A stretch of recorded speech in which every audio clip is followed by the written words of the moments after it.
पर उसकी जो सोच थी शिव जी के प्रति वो पूर्ण समर्पित थी। कोई कोई ऐसा होता है संसार सागर में जिसकी बुद्धि, जिसका विवेक शिव तत्व की ओर जाता है। एक कथा आती है शिव महापुराण में, स्कंद पुराण में, लोमश ऋषि की। कौन थे लोमश ऋषि पूर्व में? लोमश बाबा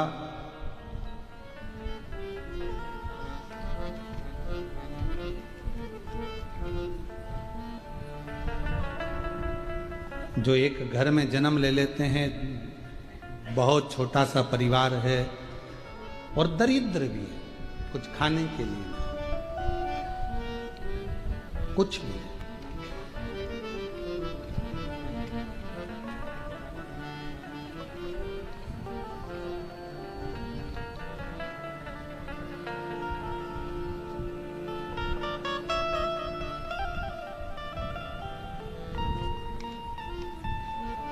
बहुत गरीब परिवार है,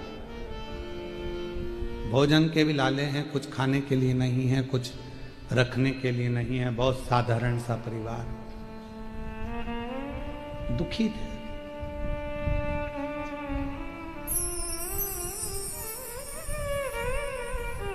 एक दिन भूख लगी। अब भूख के लिए भोजन तो था नहीं, तो सोचा कि कोई जलाशय ऐसा मिल जाए जहां पर पीने का पानी ही मिल जाए, और यदि मुझे पानी ही मिल गया, जल ही प्राप्त हो गया तो मेरा जीवन सार्थक। के लिए जो जल को देखा तो जल में उसको नीचे तल में एक शिवलिंग नजर आया।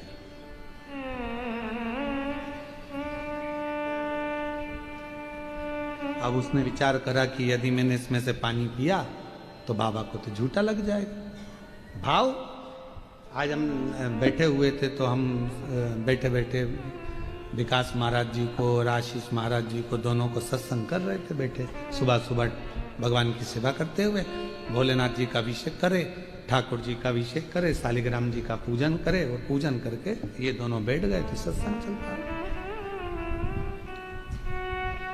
तो विकास महाराज पूछे कि शंकर भगवान का भोलापन कितना है गुरुजी, कि झूठा जल भी शिव जी पर चढ़ गया तो भी शिव जी ने उसको स्वीकार कर लिया।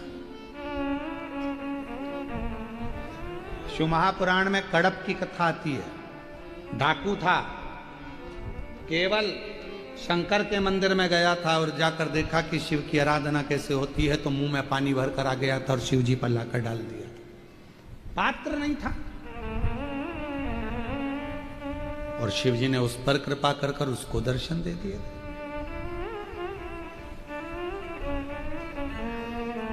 कई घरों में बड़ा झगड़ा होता है, कई घरों में कह देते हैं, अरे बेटा ये पानी क्यों लेकर जा रहे हो, ये पानी अशुद्ध है। शिव महापुराण की कथा कहती है पृथ्वी, अग्नि, आकाश, जल, वायु, ये कभी अशुद्ध नहीं होते। इनकी शुद्धता हमेशा बनी की बनी रहती है, इसमें अशुद्धता नहीं, ये शुद्ध है।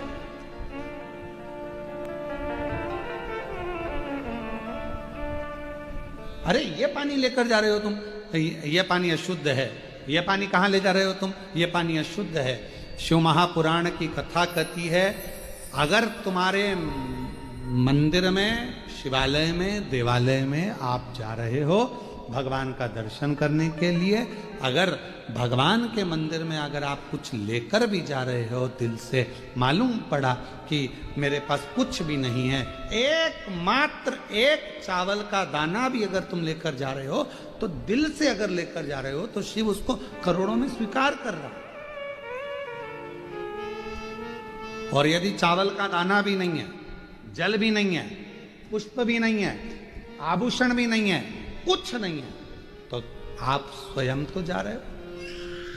एक बच्चे ने हमसे प्रश्न किया था, एक कभी कथा थी महाराष्ट्र में, वो महाराज जी ने कथा कराई थी, चाकरवाड़ी में कथा थी, श्री क्षेत्र चाकरवाड़ी में। तो वहां एक बच्चे ने प्रश्न किया था, गुरुदेव, कभी कभी हमको स्कूल जाना रहता है, तो स्कूल जाते हैं तो हम कभी कभी स्कूल जाने के टाइम पर हो सकता है कभी हम नहा भी लेते हैं और कभी कभी नी भी नहाते हैं।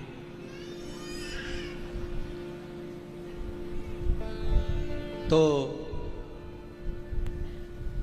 मंदिर जाएं कि ना जाएं? नी नहाए, जिस दिन नहाएंगे उस दिन चले जाएंगे। तो हम जिस दिन नहाए नहीं उस दिन जाएं कि नहीं जाएं? तो हमने कहा बेटा, चाहे नहाओ चाहे मत नहाओ, पर शिवालय तो जाओ, शिवालय तो जाओ।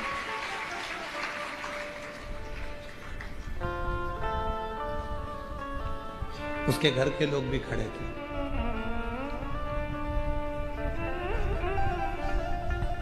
गुरुजी, आपने अच्छा निर्णय दे दिया, उसकी मां बोली। हमने पूछा क्यों? मेरे को ऐसा लगता था कि ये जान करके नहीं नहाता था, जिससे इसको मंदिर नहीं जाना था, क्योंकि नहाएगा और मैं इसके हाथ में एक लोटा जल पकड़ाऊंगी और इसको मंदिर भेज दूंगी। उसकी मां ने कहा कि आपने कहा कि तुम नहाओ चाहे मत नहाओ, पर शंकर के दरवाजे तो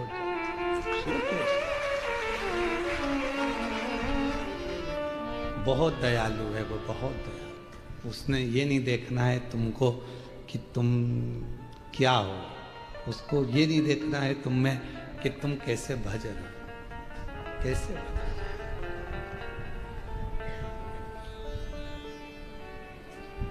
मछली तो रोज नहाती है बेचारी, बोलो बोलो, सही है कि गलत है? मगर भी रोज नहाता है। तो मंदिर जाना, नी नहाए तो मंदिर मत जाना। हम तो पुष्टि मार्गी हैं। हमारे यहाँ नाथद्वारा में श्री जी बाबा का मंगला का दर्शन करने के लिए जाते हैं, तो हम जैसे उठे हमारे ठाकुर के लिए दौड़ पड़ते हैं और दर्शन करते हैं। ठाकुर मंगला मुखी सदा सुखी। हम तो वो हैं कि भगवान का दर्शन बस मिल जाए। क्यों? क्योंकि जब जब प्राण छूट रहे होंगे तब यमराज से क्या हो गया, अभी रुक जा, पहले मैं वॉशरूम से नहा के आ जाऊं फिर ले चल। सुनेगा नहीं, मानेगा नहीं। उसको कोई मतलब नहीं कि तुम नहाए कि ना नहाए, बस तो एक चीज मानेगा, बस केवल एक चीज कि तुम नहाओ मत नहाओ, पर प्राण छूटने का समय हो तो तुम्हारे मुख पर परमात्मा का नाम आना चाहिए। सब कुछ वो छोड़, तो नहाने और नहीं नहाने से कोई फर्क नहीं पड़ रहा, उसको कोई अंतर नहीं पड़ रहा कि तुम नहाए ना। हम तो बाबा के भरोसे चलते हैं, हम तो बाबा के भरोसे चलते हैं। ये दुनिया वाले जलते हैं, ये दुनिया वाले जलते हैं। हम तो बाबा के भरोसे चलते हैं, डमरू वाले के भरोसे चलते हैं, काशी वाले के भरोसे चलते हैं। पर मेरी जीजियों, मेरे जीजाओं, ये बात तो बच्चे तक है।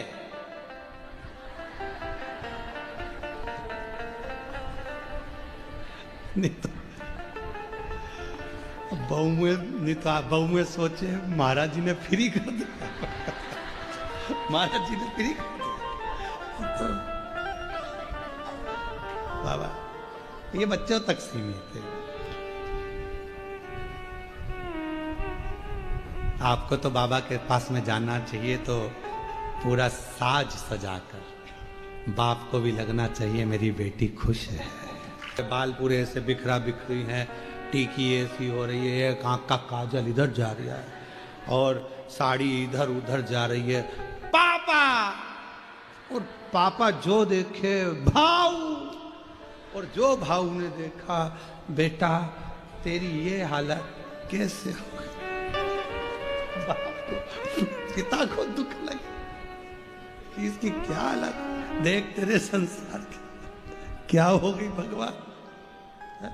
पिता को हमेशा, और मुझे उम्मीद है मेरी जलगांव की मेरी जीजियां जब भी मायके जाती होगी अच्छी बढ़िया साड़ी वाड़ी पहन के पटला पटली लगा के अच्छी जोड़ी साड़ी की पिन मिन लगा के अच्छी जोरदार तैयार वैयार होके फिर बढ़िया टांग टूंगा के बड़े तो ये तो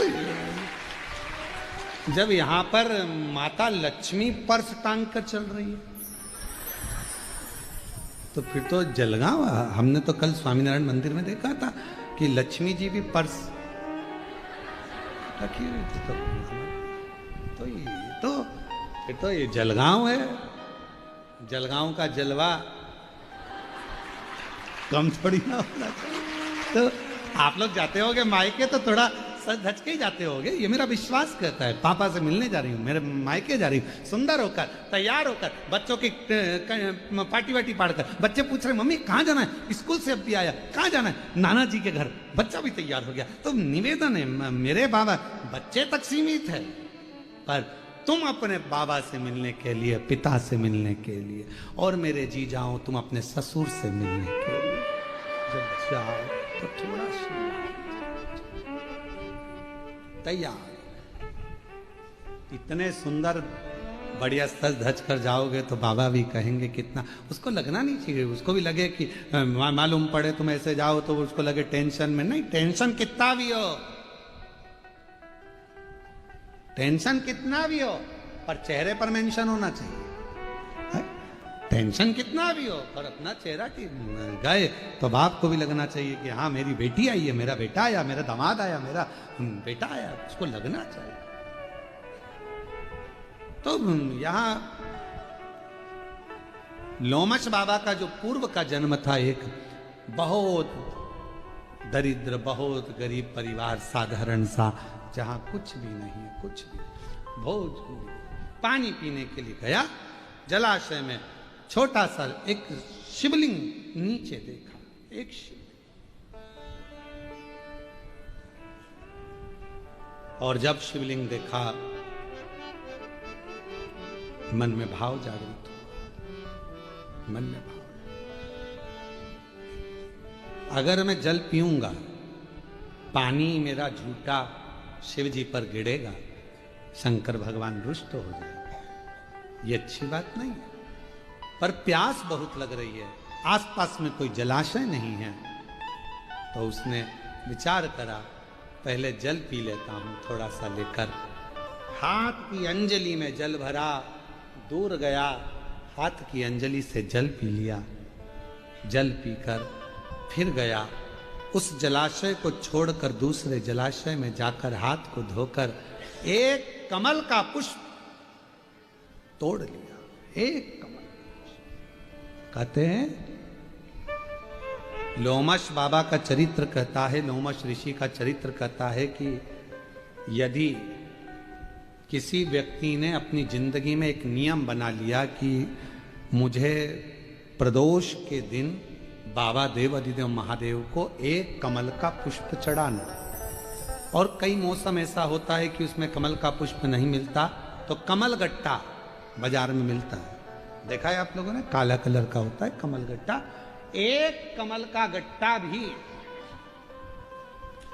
यदि देव अधिदेव महादेव को, यदि कोई कितना भी दरिद्र है, कितना भी गरीब है, उसका कोई व्यापार नहीं, कोई व्यवसाय नहीं, कोई नौकरी नहीं, कोई चाकरी नहीं, कितना भी परिस्थिति से मारा हुआ व्यक्ति है, अगर उसने प्रदोष नियम बना लिया, प्रत्येक 12 महीने का मैं नियम लेता हूं और पूरे 24 प्रदोष मैं बाबा को कमल का, जिस समय पर कमल का पुष्प मिल जाए उस समय पर कमल का पुष्प चढ़ाओ, ना मिले तो कमल गट्टा चढ़ाओ।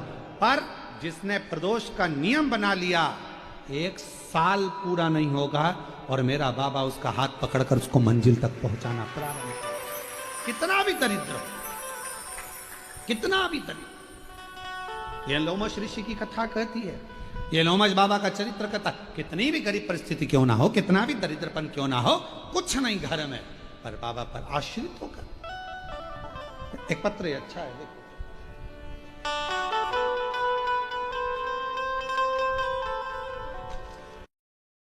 गिरीश पाटिल जलगांव की रहवासी हैं।